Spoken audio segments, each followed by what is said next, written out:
এখন বলবো I love you বলতে বলবো, তুমি বলতে পারবা?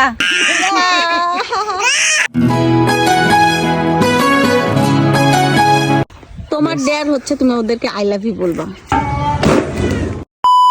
অন্যের জন্য গর্ত খুলে নিজেই সেই গর্তে পড়তে হয়। চাচাতো ভাইকে খুব ভালোভাবে আজকে বুঝিয়ে দিলাম। আমার জন্য খোঁড়া গর্তে সে নিজেই পড়ছে। এভরিওয়ান আসসালামু আলাইকুম, it's me Shamima and welcome to another new video. চাচাতো ভাই যখন আমাকে ডেয়ার দেয় উল্টা তাকে আমি ডেয়ারটা ফেরত দেই। না প্লিজ প্লিজ, আসলে ডাকেন অনেকগুলো। হ্যালো, এদিকে আসো, আমরা দূর থেকে আসি, আমাদের একটু কেন ওয়াই এই তো dare is dare not dare. তোমাকে আমি এখন বলবো আই লাভ ইউ বলতে বলবো, তুমি বলতে পারবা? ট্রাই করতে পারি, কিন্তু আপনাকে এখন এটা করতে হবে। তোমার ডেয়ার হচ্ছে তুমি ওদেরকে আই লাভ ইউ বলবা। আমি তো চিনি না ওদের, আগে আপনি ডাকেন। আমরা তো চিনি না, আগে ডাকেন তারপরে। আমি তো বলে দিলে হবে না, তাই না? তোমাকে বলতে হবে। হতে পারে যে আমার মামার বাড়িতে আশেপাশে, আরে আমার আর যাই হোক, ঘটনা আছে সেরকম কিছু না। ঘটনা আছে ঈদের দিন সকালবেলা একটু চাচাতো ভাইয়ের সাথে ঘুরতে বেরিয়েছিলাম, আর এদিকে আমি ঘোরাঘুরি করতেছি আর আমার পোলারে রেডি করতেছে আমার মায়ের জানাতো না অবস্থা। শেষ করে বাসার সাথে এসে আপনার ভাইয়া দুই একটা বাজি ফোটালার বাজির অবস্থা দেখেন।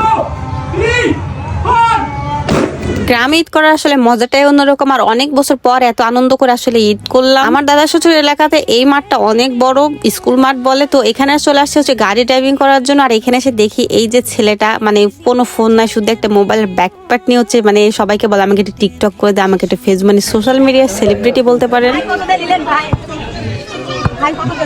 সুমান, কতদিন এসে গাড়ি? কয় লক্ষ টাকা? 20।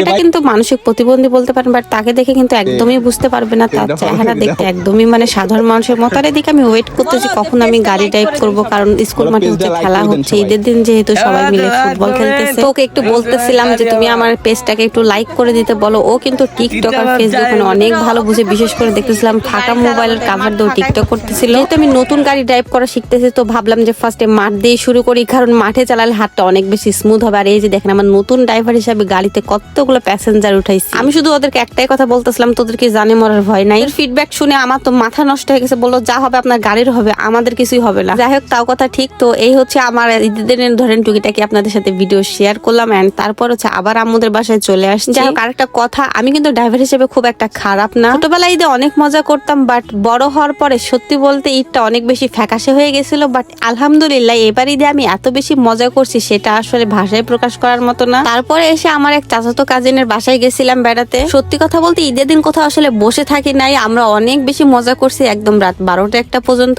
রাত্রে আবারও বাজি ফুটাইছি। অনেকে আবার বলবে যে ঈদের ব্লগ এত আসলে লেট করে কেন। আসলে আমার ভালোবাসার মানুষ হয়তো অল্প, বাট যারা চাচ্ছিল তাদের জন্য আসলে ভিডিওটা শেয়ার করা। যে অনেকেই মিস করে আসলে এটা আমি জানতাম না। সো এখন থেকে চেষ্টা করব রেগুলার ভিডিও শেয়ার করা।